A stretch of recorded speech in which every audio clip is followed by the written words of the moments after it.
सीधा रुख करेंगे दुर्ग की तरफ। तो दुर्ग से हमारे संवाददाता सुबोध तिवारी हमारे साथ जुड़ चुके हैं। जी सुबोध जी, आज क्या क्या खबरें सुर्खियों में बनी रहने वाली हैं? बड़ी बात है सिमरन जी कि पिछले कुछ दिनों हुई बारिश के बाद जो बाढ़ के हालात बने थे, अब उसके बाद 4 से 5 दिनों तक बारिश नहीं गिरी है। हालांकि छुटपुट बारिश हुई है, जिसे खंड वर्षा भी कहा जाता है। गरज बरस थोड़े बहुत हुए हैं, लेकिन अब बारिश के बाद यानी बाढ़ का पानी उतरने के बाद नुकसान के आंकड़े लगाए जा रहे हैं। नुकसान के लिए निरीक्षण किया जा रहा है, खेत खलिहानों की जांच पड़ताल की जा रही है, जो मकान ढहे हैं उसके बारे में भी जानकारी एकत्र की जा रही है। लेकिन अभी तक कोई वास्तविक ढांचा या आंकड़ा खाका तैयार नहीं हुआ है। दूसरी बड़ी बात है कि इस 4 से 5 दिनों में बारिश बंद होने के बाद जो मौसम खुल गया था, फिर से अब मौसम वैज्ञानिकों का कहना है कि लगातार 16, 17, 18, 19 तक यानी 3 से 4 दिनों तक बारिश हो सकती है। और अगर तेज बारिश होने की संभावना भी है। बड़ी बात है कि दुर्ग में 673 मिलीमीटर बारिश हो चुकी है और मौजूदा मौसम को देखते हुए मानसून की विदाई इस बार देरी से होगी, ऐसा बताया जा रहा है। लेकिन अगर 3 से 4 दिनों जो मौसम वैज्ञानिकों का कहना है कि तेज मूसलाधार बारिश हो सकती है, तो ऐसे में बाढ़ के हालात फिर से होंगे, क्योंकि शिवनाथ नदी से लगे जो 4 जलाशय हैं, उन जलाशयों में फिर से उनके कैचमेंट एरिया में पानी का स्तर बढ़ जाएगा और उसके बाद फिर से गेट खोल दिए जाएंगे, पानी छोड़ा जाएगा। ऐसी स्थिति में फिर से शिवनाथ नदी में उफान देखने को मिल सकती है। सिमरन जी, दूसरी बड़ी बात है कि एक तरफ नगरीय निकाय चुनाव को लेकर प्रशासनिक तैयारियां जोरों पर है।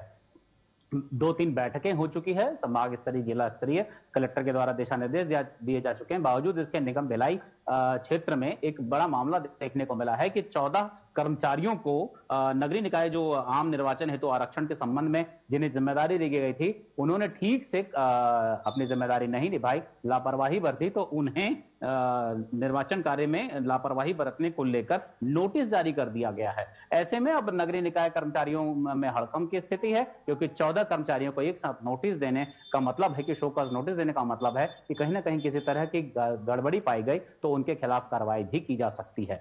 दूसरी बड़ी बात है, केंद्रीय इस्पात मंत्री कुमार स्वामी और सेल चेयरमैन अमरेंदु प्रकाश 2 दिवसीय दौरे पर भिलाई आएंगे और इस दौरान वे भिलाई इस्पात संयंत्र का भ्रमण करेंगे। रेल मिल और एसएमएस, जैसे एसएमएस मिल का जो एसएमएस है, वहां उसका भ्रमण करेंगे, निरीक्षण करेंगे। इस बीच यूनियन के लीडरों में एक बड़ी आशा की किरणें दिखाई दे रही हैं कि वे इन दोनों ही प्रमुख व्यक्तियों से बात करेंगे, तो हो सकता है कि बरसों से जो उनकी लंबित मांगे हैं उस पर किसी न किसी प्रकार का निर्णय लिया जाए और एक अच्छा काम आगे देखने को मिले। लेकिन दूसरी बड़ी बात है सिमरन जी कि जैसे ही छत्तीसगढ़ मध्य प्रदेश से अलग होकर छत्तीसगढ़ का निर्माण हुआ और एक बड़ी बात इस जिले के उद्योगों को, उद्योगपतियों को लेकर कही गई थी कि इस क्षेत्र विशेष को एक विशेष औद्योगिक दर्जा दिया जाएगा, समुचित निर्माण होंगे, विकास के कार्य होंगे, एक औद्योगिक ढांचे की जो जरूरत है उद्योगपतियों को वो मिलेगा। बावजूद इसके ऐसा कुछ भी